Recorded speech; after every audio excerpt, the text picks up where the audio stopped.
Halo pemirsa, apa kabar hari ini? Semoga selalu sehat dan selalu bersemangat menjalani aktivitas.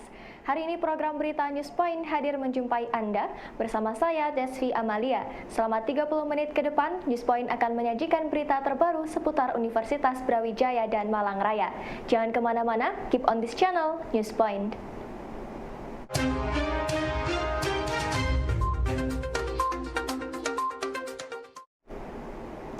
Untuk menambah daya tarik pengunjung Gria UB, pihak manajemen menata ulang ruang kantin menjadi tempat yang lebih menarik dengan nama Kedai Kopi Gria Gayatri. Kedai yang dibuka pada 10 Maret 2023 ini menyajikan konsep suasana UB tempo dulu sebagai daya tarik bagi pengunjung. General Manager Gria UB Arya Fitriah menjelaskan, Kedai Kopi Gria Gayatri hadir sebagai fasilitas baru bagi pengunjung Gria UB. Dengan kreatif, tim Gria UB menyulap ruang makan kantin menjadi kedai dengan nuansa warung tempo dulu. Arya mengaku memanfaatkan banyak barang di gudang yang tidak terpakai untuk dicat ulang menjadi tampilan yang menarik. Gria UB yang terletak di samping gedung Samanta Krida UB banyak dikunjungi oleh tamu yang menginap setiap harinya. Untuk menambah suasana yang nyaman dan memorable bagi pengunjung, pihak manajemen menambah fasilitas Kedai Kopi Gria Gayatri. Kedai ini menampilkan kesan klasik dengan tema UB Tempo Dulu. Tema ini diambil agar pengunjung dapat menikmati makanan dan minuman dengan memiliki kesan mengenai UB Tempo Dulu. Dengan tampilan tersebut diharapkan menjadi daya tarik bagi pengunjung yang menginap maupun ingin menikmati kuliner khas Gria UB. Tempat ini merupakan hanya tempat makan dari kantin yang ada di Gria Brawijaya yang kebetulan sudah lama dan itu hanya berfungsi sebagai tempat makan. Akhirnya kami berpikiran lebih meningkatkan daya tarik yang ada di Gria Brawijaya ini dengan membuat kedai kopi Gria Gayatri yang kami mempunyai ide bahwa di sini adalah UB Tempo Dulu.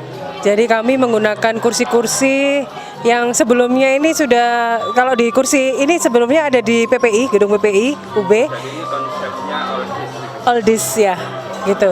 Jadi konsepnya oldies dan memanfaatkan barang-barang yang ada di kami, di gudang. Kemudian kita bersihkan, kita cat ulang, kita warna ulang, dan kita perbaiki fasilitasnya sehingga menjadi tempat seperti ini. Kedai Kopi Gria Gayatri yang terletak di Gria UB menyajikan beragam menu tempo dulu dengan harga yang bersahabat.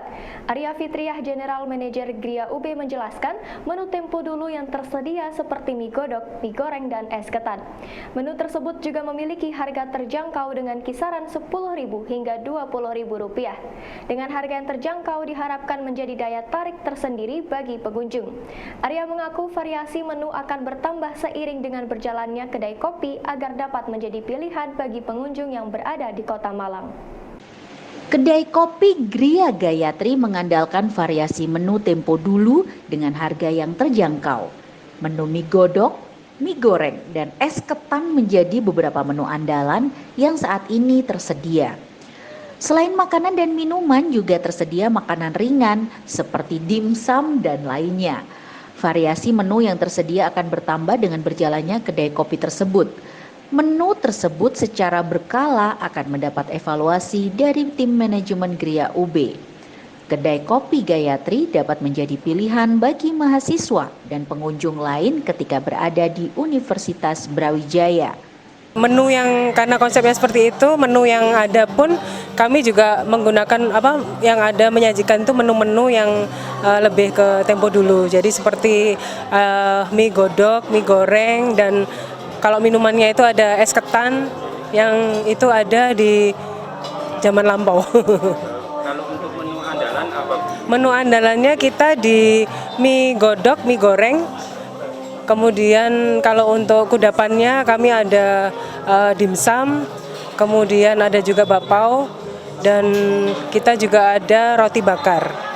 Seperti itu. Untuk harganya? Kalau harganya mulai harga Rp10.000, maksimal di 17.500 sampai Rp20.000 lah, maksimal itu.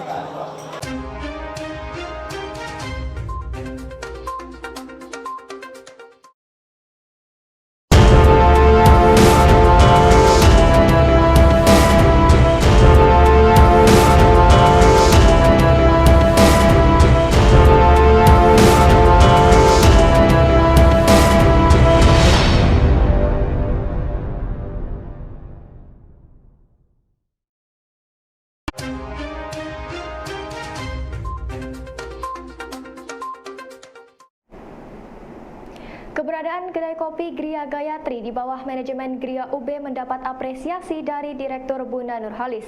Menurut mantan dekan FEB ini, inovasi yang dilakukan oleh Gria UB merupakan hal yang menarik. Dengan memanfaatkan ruang yang ada, manajemen Gria UB mampu mengubah menjadi kedai kopi menghadirkan suasana tempo dulu di UB.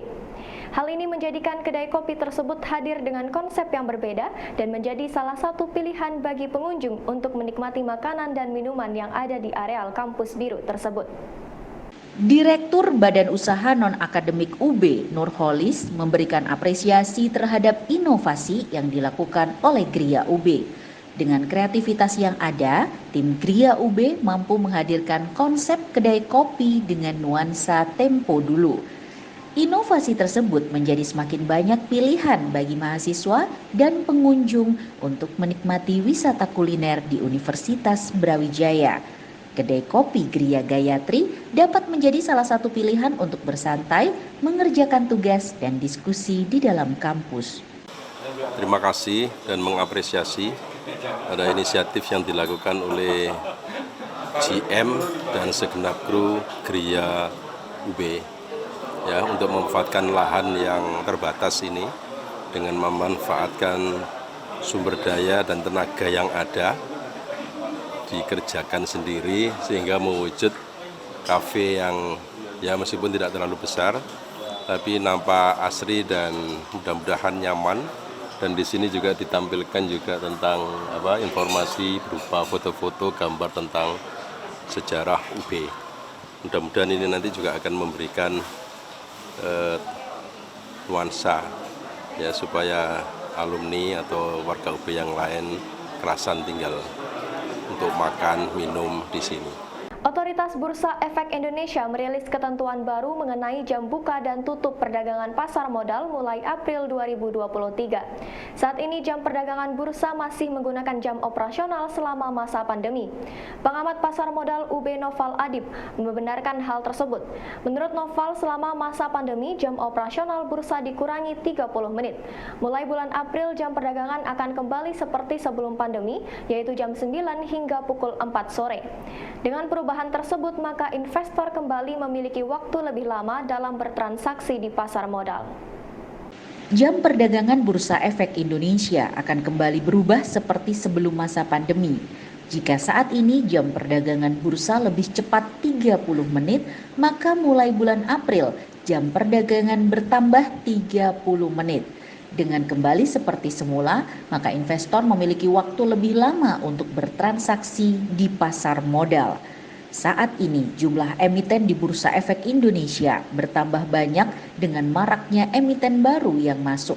Dengan kondisi ini, maka investor memiliki banyak pilihan perusahaan yang dapat dijadikan portofolio investasi. Kalau selama masa pandemi ini kan diperpendek, ya, diperpendek 1 jam, ya, itu ketika masa pandemi kan semua kan dulu kan ya hampir semua itu dibatasi ya aktivitas ekonomi ya, jadi termasuk bursa saham. Tapi untuk bursa saham itu kan pemerintah kan tidak bisa menghentikan sama sekali. Jadi jalan tengahnya ya diperpendek 1 jam begitu. Jadi kalau sebelum masa pandemi itu bursa tutup jam 16, nah selama masa pandemi itu tutupnya jam 15. Nah, sekarang karena pandemi dianggap sudah kembali sudah dianggap hilang, selesai, maka ya jam bursanya dikembalikan seperti sebelum masa pandemi, jadi begitu. Selain jam perdagangan, Bursa Efek Indonesia juga akan mengembalikan batas auto reject atas dan auto reject bawah seperti sebelum pandemi. Pengamat pasar modal UB Noval Adib menjelaskan batas ARA dan ARB dibuat kembali simetris. Sesuai ketentuan, batas bawah adalah minus 25% dan batas atas plus 25%. Ketentuan tersebut akan berlaku mulai bulan April tahun 2023. Noval berpendapat batas ARA dan ARB selama masa pandemi lebih menarik karena untuk auto reject bawah atau ARB hanya minus 7%. Dengan nilai tersebut maka investor tidak mengalami kerugian terlalu dalam.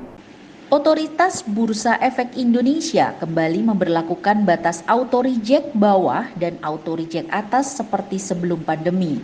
Aturan tersebut akan berlaku efektif mulai bulan April 2023. Dalam aturan tersebut, batas atas dan bawah kembali dibuat simetris, yaitu plus 25% dan minus 25%.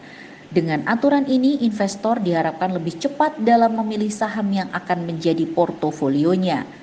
Dengan mempelajari fundamental perusahaan, diharapkan investor juga dapat terhindar dari kondisi ARD pada saham pilihannya.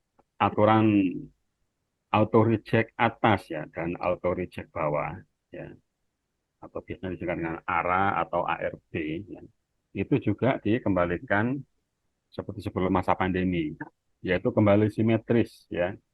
Simetris itu maksudnya ya antara auto reject atas dengan auto reject bawah itu sama ya. Jadi kalau auto reject atas itu kan di mana harga saham itu kan dibatasi kenaikannya ya. Artinya kalau sudah menyentuh batas atas sudah tidak bisa naik lagi.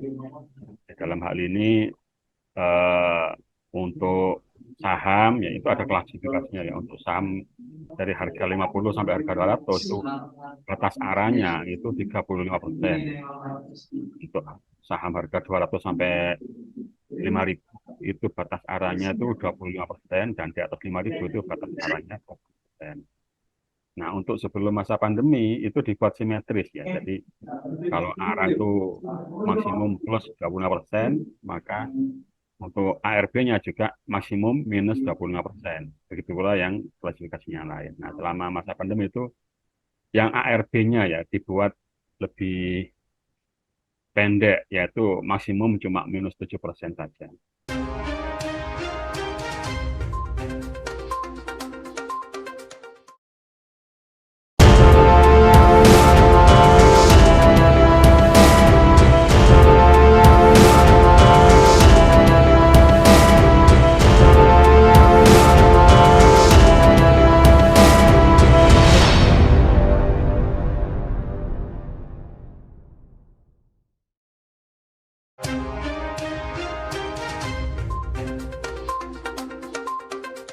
Eksekutif Mahasiswa Universitas Brawijaya melalui struktural yang ada terus melakukan edukasi mengenai kesetaraan gender. Melalui berbagai media, para pengurus melakukan edukasi dan dialog mengenai kesetaraan gender. Kezia, pengurus P3M UB menjelaskan saat ini kesetaraan gender di Universitas Brawijaya sudah berjalan cukup bagus, walaupun masih terjadi bias dalam pelaksanaannya. Untuk itu, pihaknya intensif melakukan edukasi dan dialog dengan berbagai mahasiswa dan masyarakat untuk terus memberikan informasi yang tepat mengenai pentingnya kesetaraan gender. Kesetaraan gender merupakan hal yang terus digaungkan agar menjadi perhatian dan kesadaran bersama. Hal itulah yang menjadi salah satu program dari Eksekutif Mahasiswa Universitas Brawijaya. Melalui program kerja yang ada, para pengurus PMUB aktif melakukan edukasi dan diskusi agar pemahaman kesetaraan gender dapat dimengerti oleh semua pihak. Saat ini, implementasi dari kesetaraan gender terus berjalan, walaupun masih terdapat bias-bias dalam pelaksanaannya. Ya, untuk kesetaraan gendernya itu jujur sudah mulai ada progres, lumayan progresif. Tapi tentu saja masih banyak bias-bias atau doktrin-doktrin yang secara tidak sadar kita rasakan entah di laki-laki ataupun perempuan. Apalagi dengan nama P3 ini semakin lebih banyak dikenali oleh mahasiswa, makin banyak yang mengerti atas esensi dari kesetaraan gender dan juga mempertanyakan mungkin, tapi itu juga yang nantinya akan mencerdaskan masyarakat dengan cara mempertanyakan apa itu kesetaraan gender, apa urgensinya gitu sih. Fakultas Peternakan UB sedang melakukan kajian untuk merancang pedoman bagi peternak rakyat dalam mengelola sapi Jersey. Dekan Fakultas Peternakan UB Profesor Halim Natsir menjelaskan, sapi Jersey merupakan sapi unggul yang tahan dengan kondisi Indonesia. Namun menurut Halim, para peternak belum terbiasa dengan varian baru sapi perah Jersey. Untuk itu, agar peternak memiliki pemahaman yang baik, pihak fakultas sedang melakukan kajian skala laboratorium agar nantinya dapat merumuskan manajemen pengelolaan yang mudah dipahami oleh peternak. Bibir semen sapi Jersey sebelumnya sudah diluncurkan oleh Fakultas Peternakan UB bersama Balai Besar Inseminasi Buatan Singosari sebagai varian baru sapi perah. Sapi Jersey merupakan varian baru sapi perah yang ada di Indonesia. Selama ini peternak sapi perah hanya mengenal satu varian sapi perah. Oleh karena itu, Fakultas Peternakan UB bersama mitra melakukan kajian untuk menyusun standar perawatan sapi jersey tersebut. Dengan standar yang baku, diharapkan peternak tidak mengalami kesulitan ketika menerima bibit sapi jersey. Sapi tersebut merupakan sapi unggulan yang diharapkan mampu memberikan hasil susu lebih banyak bagi peternak.